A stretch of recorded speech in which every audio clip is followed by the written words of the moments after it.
nandito naman ako sa Chiang Kai-shek National hindi ko alam, park ba to? Ewan ko ba? Look, grabe ang luwag ng lugar. Super laki ng field na to. Ito yung pinaka-famous talaga dito sa Taipei, itong location na ito. And ayun, nakita nyo yan. Ayan, pupunta tayo dyan. Super laki. Medyo mainit ngayon. Nakatawa, no? Parang ano talaga, yung old China na parang sa Quezon Joke. Ganun talaga yung vibe dito. Nakakatawa. So let's try to walk. Ang daming mga tao na nagpipicture-picture sila dyan. Ayan. So ito na yan, guys. It's a Chiang Kai-shek Memorial Hall. Diba? Ang laki niya. Grabe. Ang luwag. So kung pupunta ka ng Taiwan, this is a must visit place. Diba? Kasi ito talaga yung mga famous hotspot or attraction dito sa Taipei.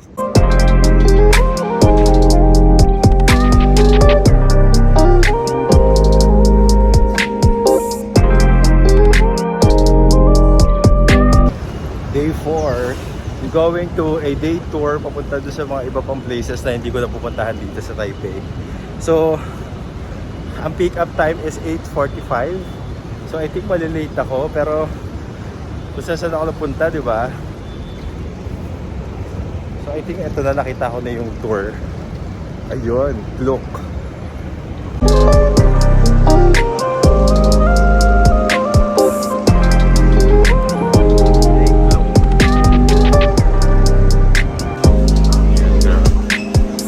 Nasaan na ba yung tour guide? I think, ayun siya. Panhem.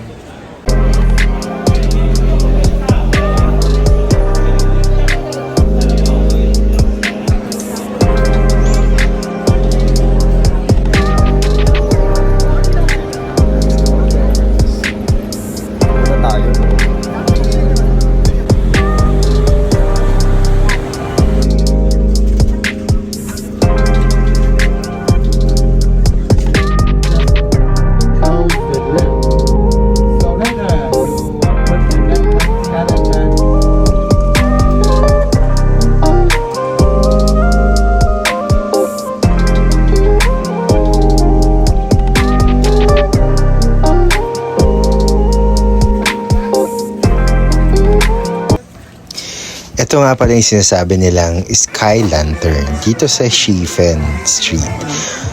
Itong tour na ito, binuko ng Klook. Kasama na dito yung pag-paint dito sa mga paper lanterns na ito. So all you have to do is, syempre kailangan meron kang mga ka-group. So group of 4 usually sa isang lantern na ganito kalaki. So ito nga pala yung mga kagrupo ko, mga Pinoy din sila. Tapos yan, sulat-sulat kayo ng mga wishes nyo, yung mga gusto nyong mangyari sa buhay nyo in the future. Tapos tsaka siya papali pa rin sa ere. Diba? So ganyan yung pinaka-concept nitong Sky Lantern dito sa Shifen. Ayan, diba? O yan, may trend pa. Home along the Riles ang peg dito sa area na ito.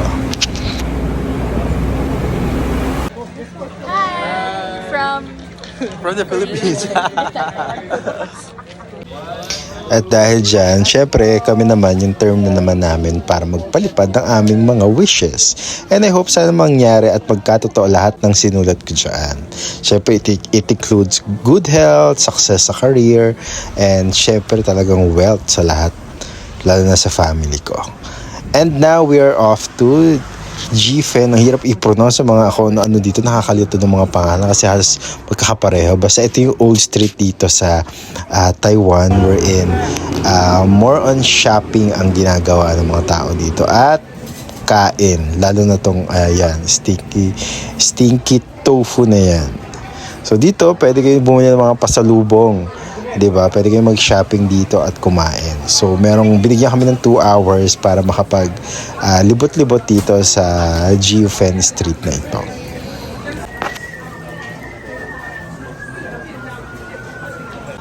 Hi everyone, I'm here at Shifen Old Street wherein dito muna kami for 2 hours for us to eat our lunch and do some shopping. Ang dami dito mga stores. Ang saya.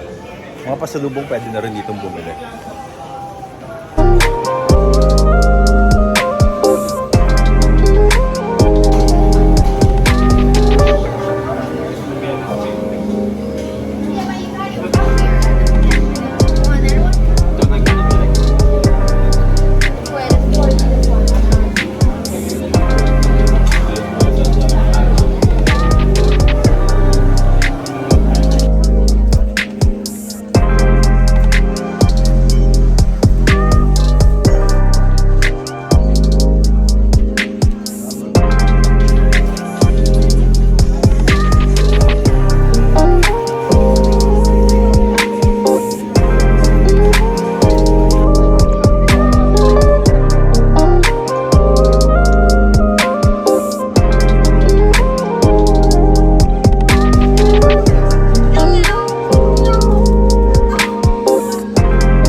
gusto mo ng mga bumili ng mga pasalubong, tapos kumain dito.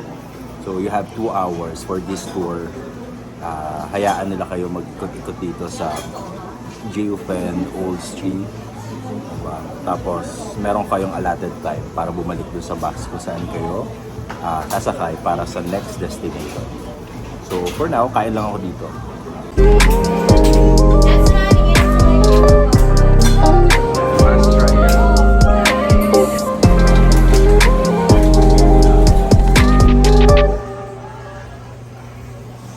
Okay. There.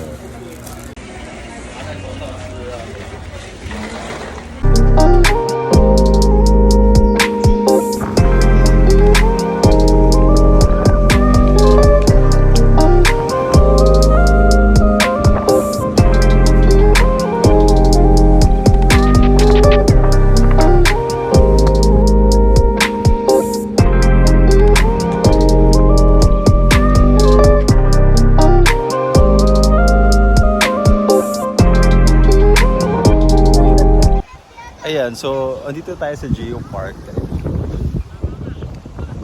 Ayan, so may mga rock formation lang. Ayan. Galing, no? So, ayan, ang dami nag-photo dito. I think, Batang Taiwan isa to sa kasi, well, famous siya, tourist attraction siya.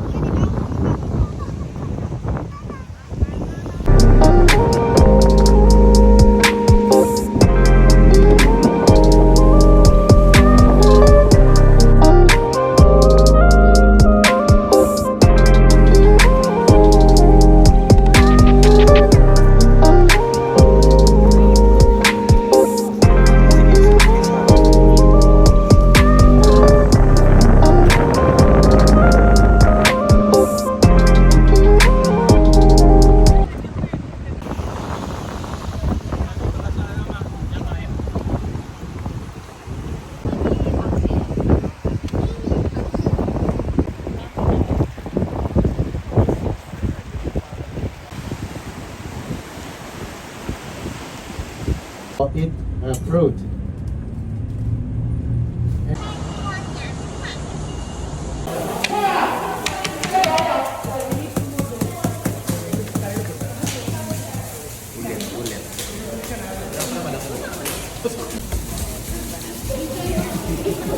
要用手露最多的地方，对，压拧你，对。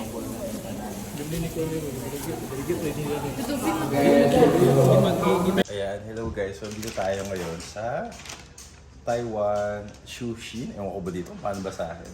So gumawa kami ng ng moon cake. So ang flavor is pineapple, nakakatawa. Kasi ang fun lang ng ay sayang hindi ko siya na video. Ayan. So hinihintay namin ngayon yung pastry, yung niluto namin. Niluto namin? Hindi. Basta ewan ko ba na. Ewan, ang gulo ko ng kausap, di ba? So we're just waiting. Iba na, napabili pa tuloy ng pasalubong dito. I suggest kapag magbubook kayo ng tour, isama niyo yung may pastry making kasi nakakatuwa yung experience. Kasi para kayong mga students lahat, tapos gagawa kayo ng mooncake. Tapos ayan, tapos ang daming free taste. So yung free taste na yun, dami, iba-ibang flavor. So parang mabubusog ka na agad. Pero syempre, kailangan mo pa rin bumili, di ba? Sayang naman yung nila, effort nila sa pag-explain ng products nila. So, ayun.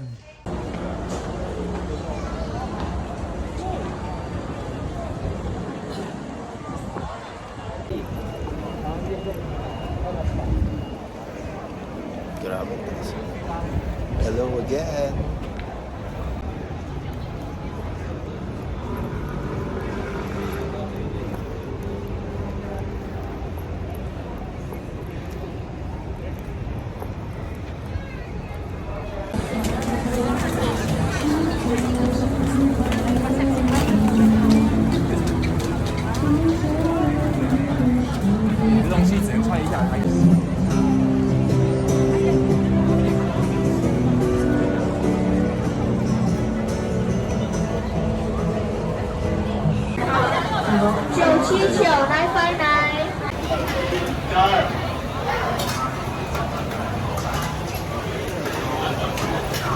Another must try here in Taipei. Aichung fried or noodles. Sarap. Dami kumakain.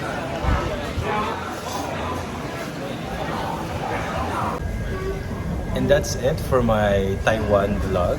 I hope meron kayo nakuha at natutunan kahit papano, no? Kahit ang gulo-gulo na video ko or mga pinagsasabi ko.